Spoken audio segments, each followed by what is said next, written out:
Go to the VPS Control Panel and enter your username and password. The login credentials to this can be found in your welcome email.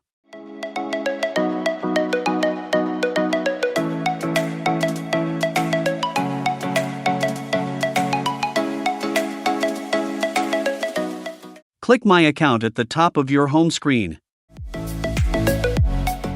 Now, enter your current password and new password and click Update Password.